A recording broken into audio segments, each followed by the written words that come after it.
एक बात बताओ, जो लोहा होता है इस लोहे को कीचड़ में पटक दो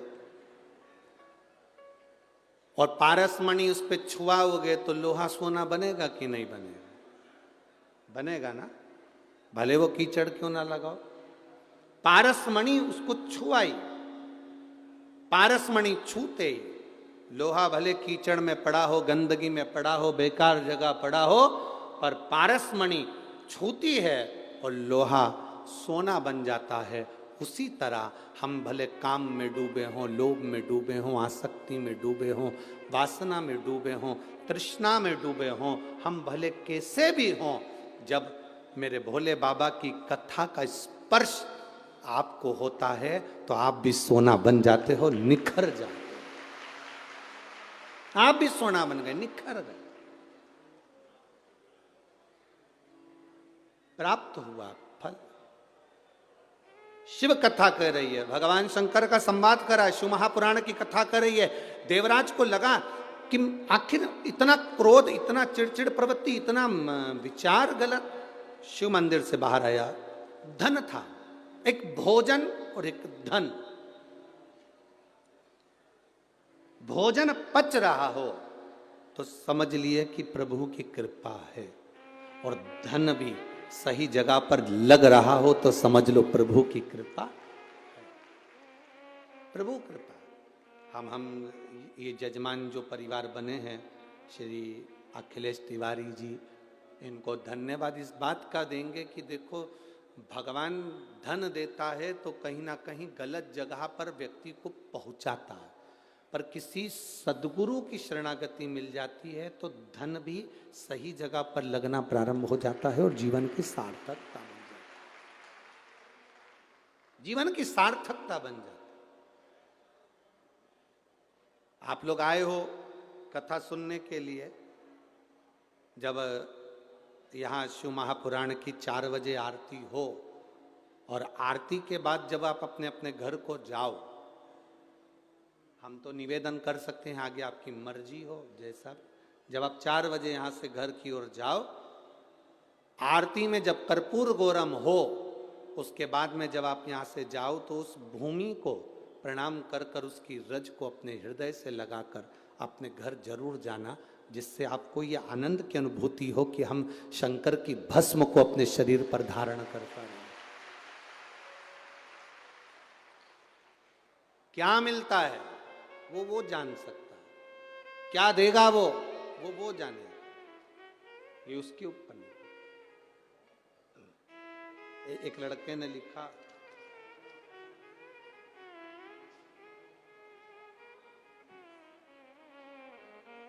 मेरा नाम संगीता भदौरिया, पति त्रिलोक सिंह भदौरिया, मैं ग्वालियर से आई हूं। कहीं बैठी हैं भदौरिया जी?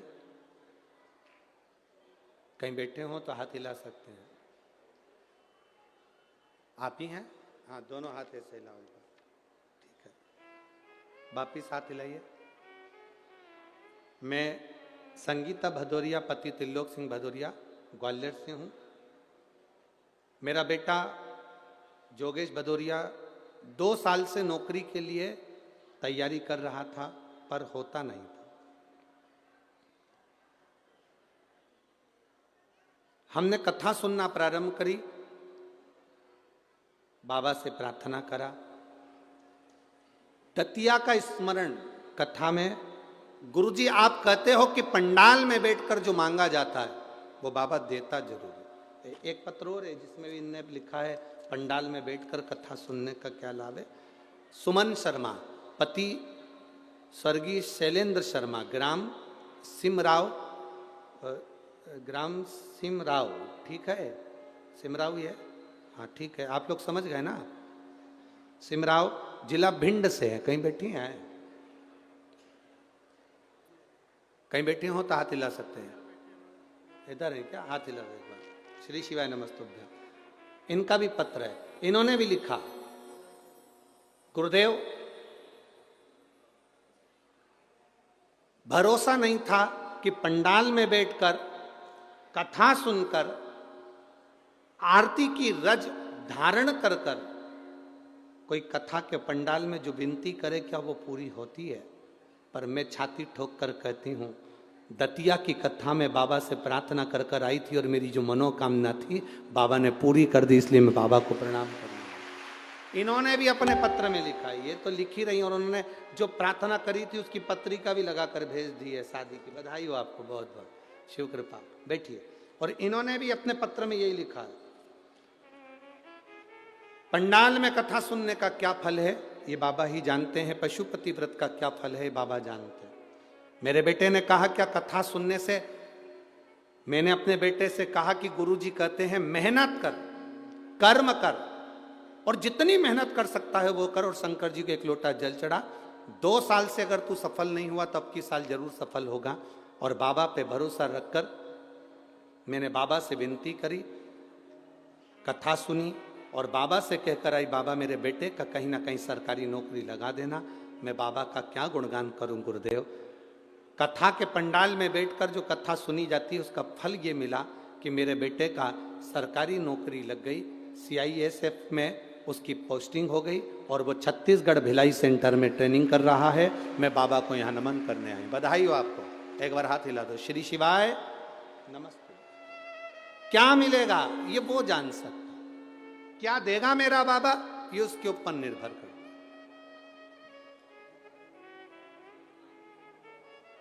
क्या देगा वो उसके ऊपर नहीं। अरे मेरे भोले तेरा सहारा है, मेरी नैया का तू किनारा है, मेरी नैया का तू किनारा है। शिव कथा कहती है महाराज, देवराज मंदिर से बाहर आ गया, धन ठीक नहीं था इसलिए मन भी नहीं लग रहा था। जैसा खाया अन्न, जम के बोलो वैसा हो गया, जैसा पियो पानी वैसी हो गई वाणी। जो चोट्टा होता है, आपके पास में भी अनजाना व्यक्ति कोई बैठा हो, अपन को क्या मालूम।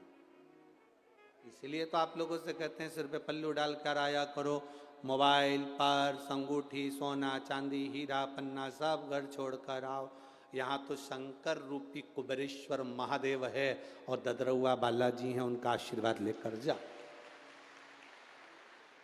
कुछ लेकर माता बाबा का भजन करने आ, स्मरण कर। मंदिर के बाहर चप्पल रह जाती है तो भगवान के दर्शन में भी मन नहीं लग पाता। बोलो री जी जी सही है कि गलत है।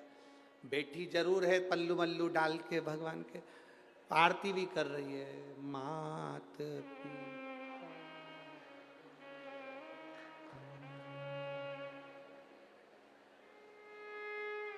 मालूम पड़ा ले गया।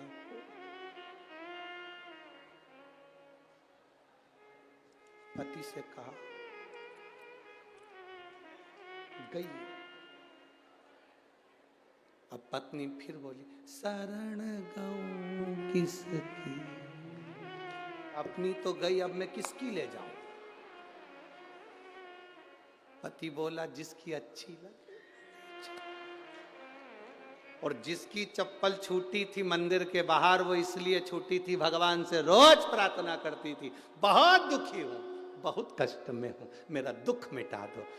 भगवान ने कहा अब की बार तू दर्शन करने मंदिर जाएगी, तेरी चप्पल रह जाए तो समझ लेना तेरा काल, तेरा दुख चले गया। अब वो अपना काल दुख छोड़ गई और GGI पेंटिंग करके वो पहन के चली गई। मालूम पड़े बाथरूम में मुंह धो रही थी, पांव फिसल गया, कमर की हड्डी टूट गई। 2-4 से कहती फिरी मैंने क्या गलती करी। इतने में किसी ने कहा कथा सुनी कि नहीं सुनी, किसी का छाता, किसी की चप्पल और किसी का मांग का टीका ये कभी नहीं रखना चाहिए, बर्बाद कर देता। 3 चीजें, एक छाता, इसलिए किसी के प्राण छूटते हैं तो पद दिया जाता है, पद में ये चीजें बहुत जरूरी होती है, एक चप्पल, एक छाता जरूर देते हैं। आपके इधर देते कि नहीं देते वो हमें नहीं मालूम, पर ऐसा नियम है। वो लोटा वगैरह सब तो बात की बात है, पर ब्राह्मण जब 13वां कराए 12वां कराए सैयादान में ये चप्पल और छाता का होना जरूरी है। इसमें काल होता, बोले गया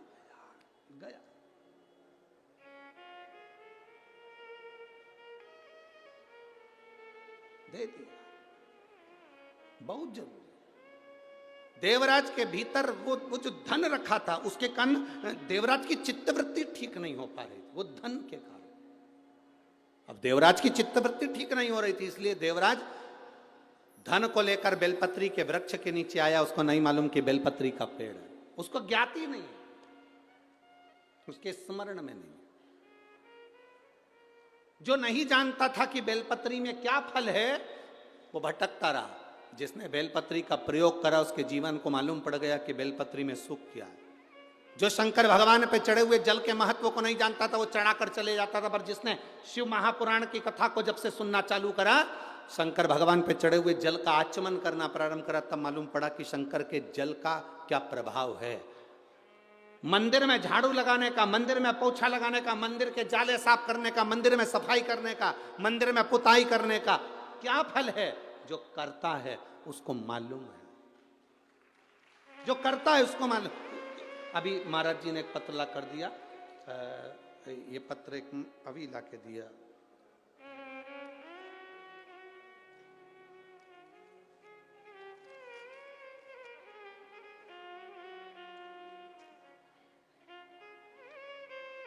पता है पूनम, डॉक्टर पवन मिश्रा, ग्राम पोस्ट गंगहेला, जालौन। कहीं बैठी हैं आप ही हैं? हाथ हिलाओ जरा एक बार। डॉक्टर पवन मिश्रा, ग्राम पोस्ट गंगहेला, जालौन। कहीं बैठे हो तो हाथ हिलाएं, कहीं बैठे हो तो हाथ हिला सकते हैं। उन्होंने पत्र में लिखा है,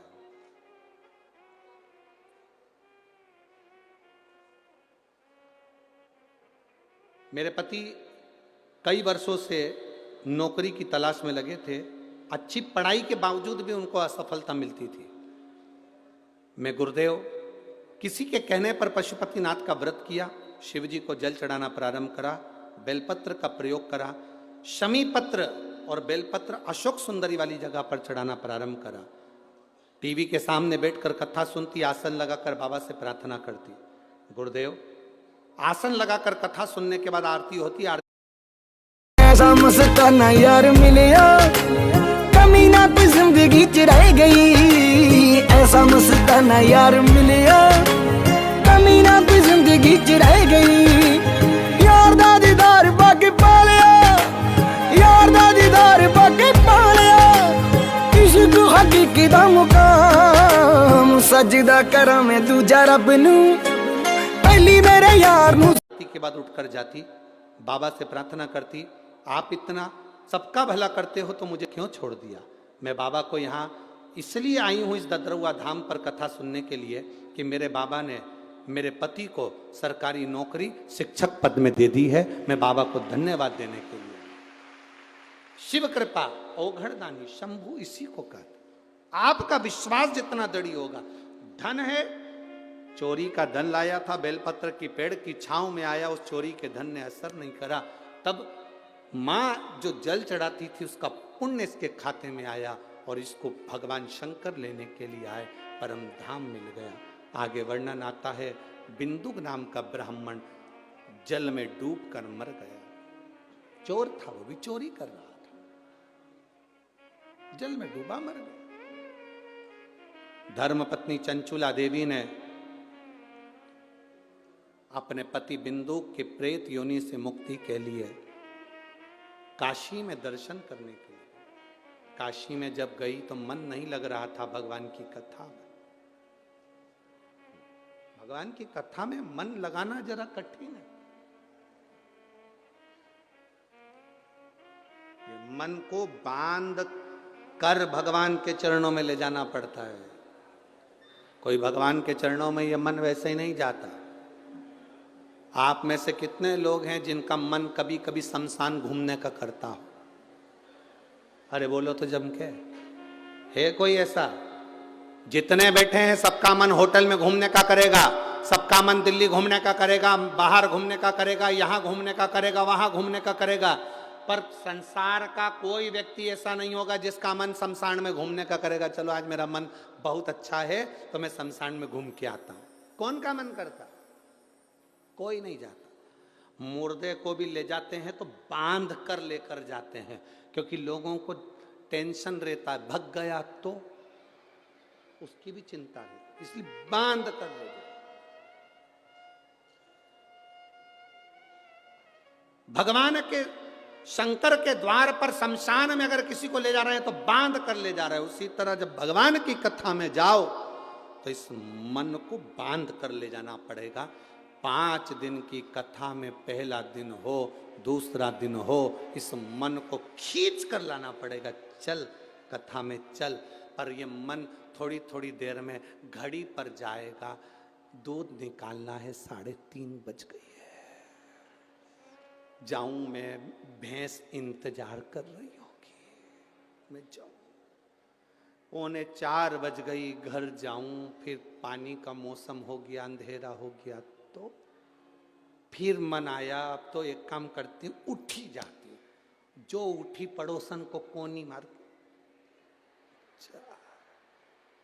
अब एक आध बार पड़ोसन जा रही हो ऊपर, वो तुझे कोनी मार के कह दे, तो मन बड़ा चंचल, इसको बांधना पड़ता, खींचना पड़ेगा, और मन को खींचकर शिव पुराण तक लाना पड़ेगा। चंचुला देवी ने शिव पुराण तक मन को लगाया, बिंदु प्रेत योनि से मुक्त हुआ। शंकर पार्वती जी ईश्वर जी गोरा जी बने हैं।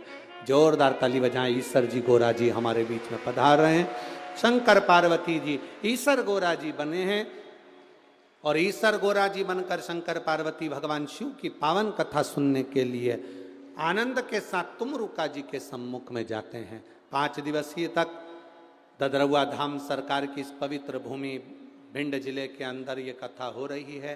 अपने हृदय